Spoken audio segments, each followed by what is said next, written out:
Hey everyone, Mike Katz here with today's Trader Takeaways. Happy Friday, and we had some pretty good action in the market. Big range, lots of movement, and let's go over what I had going on today. So, SPY, we talked about SPY a few times recently, quite a bit over the last month or so, and it just looks like the range was expanding and couldn't make the higher high that we've become so accustomed to over the years. So we put in a lower high, and when down here we came down and couldn't bounce to keep this trend line going. It was basically a sign that we were probably going to go lower. A couple of days where we closed down the lows, and today's another example of that, coming back to the 258 handle, and maybe down here is potential 250s, low 250s, who knows, but we didn't close well. We'll be interested to see what next week brings. And let's see, I'll just go over a couple of SPY trades here. I had pretty big position early on and I got stopped out. Pretty sad.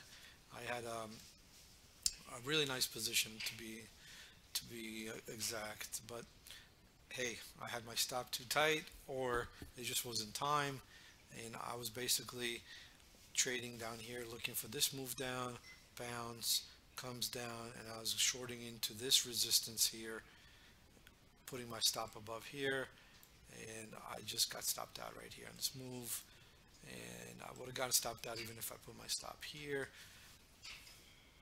At this time of the day, it was very range bound, and basically it was just stop hunting, right? So it would take out highs, take out lows, and not go anywhere. But I was waiting for it. I put on a smaller size here around this time, thinking that if it breaks, I'll get to add. But I didn't get to add until a little bit later, and I covered half here, reshorted on this add, and basically knowing that this was the range here, when we came back up and retested it, I was looking to get short versus these highs.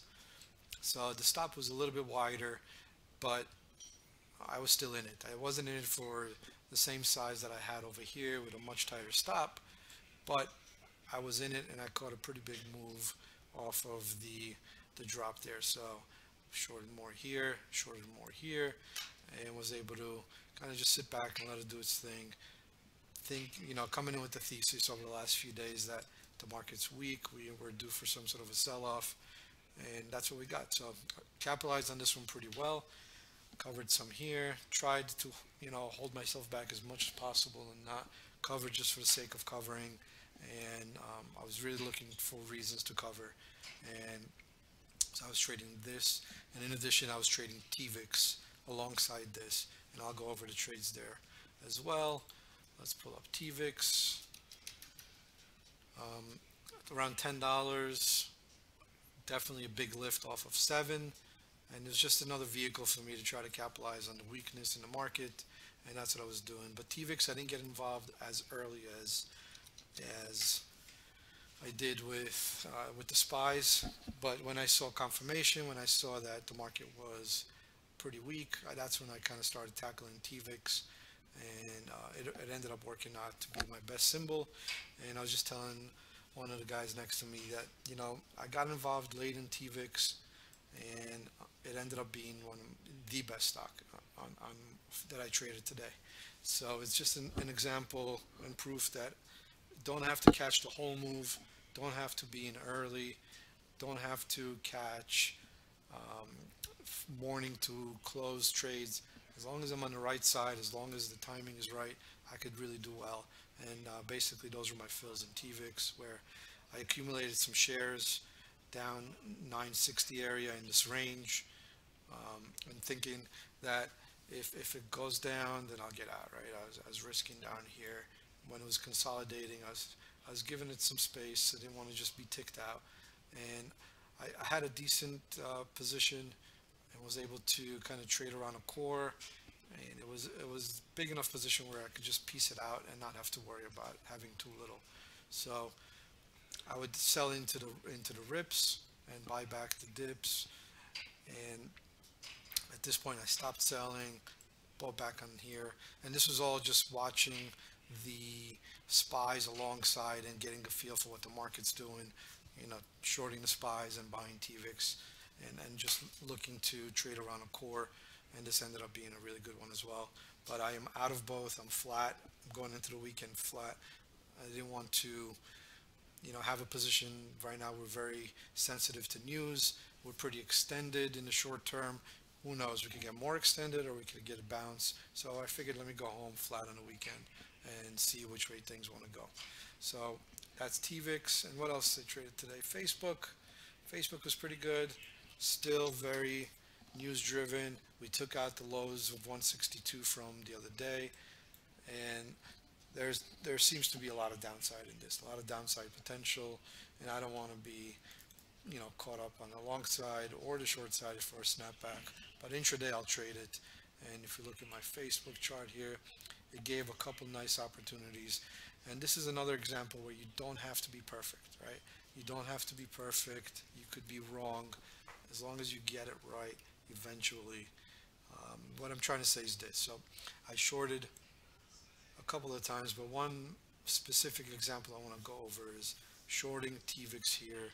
So you had this sideways morning with lower highs, and then this significant resistance level was what to me looked like was going to be in control of the second half of the day, because we got below it and then we came back to test it, and I got short over here.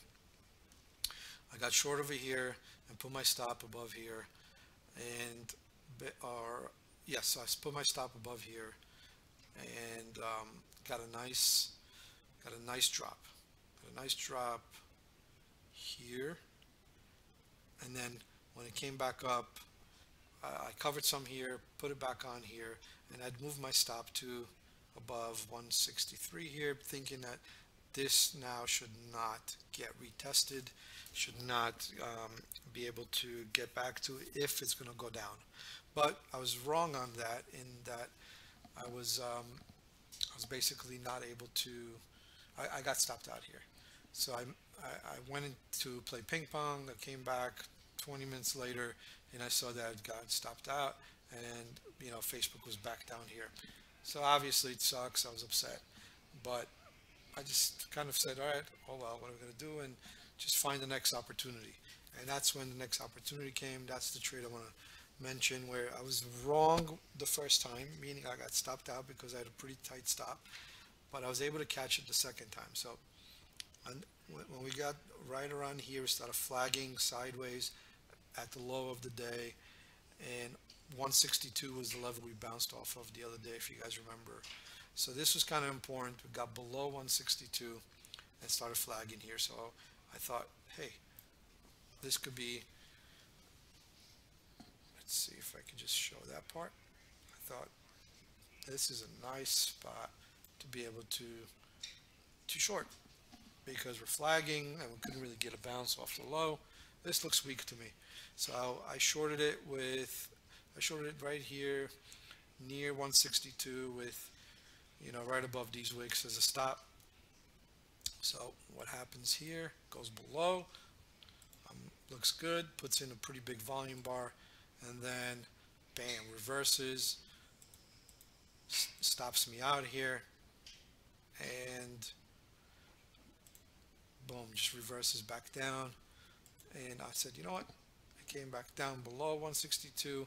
Everybody who bought here is stuck, so I'll take another shot at it. I took another shot at it here, and again was able to put on good size here versus that wick there, because the stop's pretty close, and that one ended up working. So the point I'm trying to get across is, when I could be wrong half the time, I could be wrong more often than half, but if I lose less when I'm wrong than what I make when I'm right, I'll be profitable, right? Expected value. The thinking is, here I lost like, let's see, about 30-40 cents, getting short here and stopping out here, lost about 30 cents, I think.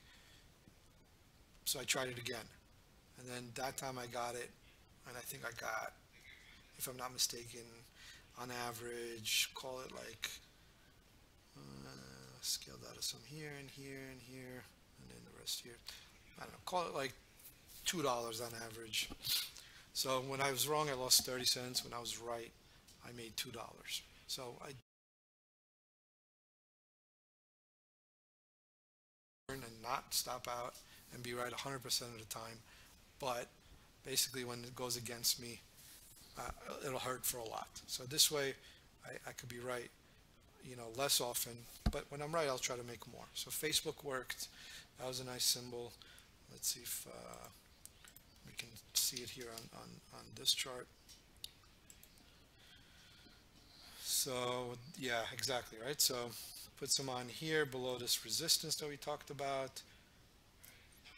Came back, came down, moved my stop to here, went to play ping pong, came back, I had gotten stopped out, and comes back. So what are you going to do? Then this is a spot where I tried it again, got short into consolidation, put my stop right above the wick, got stopped out, but quickly realized that this was just an FU move. I'll try it again. Was able to get my fill pretty good, and then just started scaling out a little bit at a time, and ended up making more than what I lost previously. Only right half the time. That ended up being a good one. And what else did we trade today? I wanted to go over the IPO Dropbox. That was pretty good. Dropbox didn't really turn out to be one of those crazy runners, but did okay with it. I think the market obviously weighed it down. If we look at how this thing opened, we were basically trading this as soon as it opened, bought some, and put a stop below 29.79, below the low here. That was coincidence, but got long. Here, let's just put this up here. DBX. And so I don't know if we're going to see it well, but got long right on the open, right here. I think it was in the 30s, risking down here, started working, and when they started taking out 30, bought more, sold some into the pop, bought it back, bought more on this dip versus the low again, and then sold, bought, sold, bought, sold. You guys get the picture. Traded around a core. The whole time I'm trying to keep a position so that if it does get a push up, I have a decent position. Otherwise, I'm trading around a core and just reducing my cost average, right? And here it got stuffed at it couldn't get up there to 32. I had orders to sell some at right below 32. Couldn't get up there. Started flagging, failed, right? Get stuffed here, and then I think it's gonna be easier if I can just look at this here. So starts, it failed here, comes back, and 31. They just keep on selling. The offer just keeps refreshing.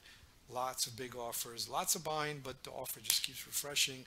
And then whenever they do take out the offer, it only goes up another 15, 20 cents, and then boom, slams back down below 31. And at that point, I'm still trading around a core, but I'm noticing that it's not able to overpower the sellers. The sellers are absorbing all the buying, and at that point, you could see that the volume profile was growing, and this was becoming the heaviest spot on the day. And basically, when it just couldn't hold anymore, I bailed on it. I said, this is, market's weak, and by now it should have went up. Lots of resistance, and it's just not doing it. So I bailed on it right around here. The wedge broke after, and to be honest, I think I bought it after I bailed on it. I think I bought it back one more time when it cleared 31. I bought half size back, thinking if it holds 31, above 31, I'll add and then see if it wants to go higher. But whatever I bought here, I ended up just selling it out here, and then I was done with it. So this is something that we can't get a borrow on because it's an IPO. To get a legitimate borrow, we can't source it because there aren't any owners that can lend it out. So we err on the side of caution, and we don't short IPOs until T+2. So we couldn't participate on the short side in these, but there was clearly selling, and you could see the offers were stepping down, that the chart kept going lower, and everybody who bought was basically out of the money because we went out near the lows of the day. So we'll see. I think a lot of it had to do with the market. A lot of it had to do with this thing getting priced higher and higher. And we'll see what next week brings. I'll definitely keep it on my radar, but I'm not going to try to buy this below 30.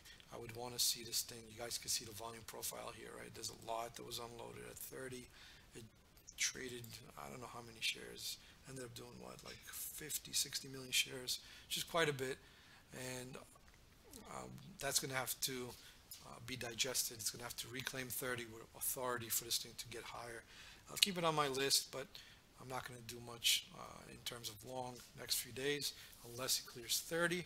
And then when we can short it at T+2, I'll potentially do that depending on market conditions and how it's behaving. And that's pretty much it. Overall, a really good day. The desk had a very nice day. Everybody was focused, zoned in. We had a few guys that had probably some record days, and it's good to see, especially on a Friday. Go home, enjoy, and it's great to have a nice Friday. Just don't let it get to your head. That's what I'm going to be telling myself. Don't let it get to your head. A lot of times having a good Friday, and then the whole weekend I'm thinking to myself, yeah, I'm the best trader ever. I finally, figured the markets out, and I come in Monday and, I get smacked. So I'm just going to keep reminding myself it was a nice week, good couple of days, and just don't deviate from the process and keep a small head and go from there next week. We should have some good opportunities next week as well. So I want to thank you guys for watching. Mike Katz, 7 Points Capital. Hope everybody has a great weekend. Today's Trader Takeaways.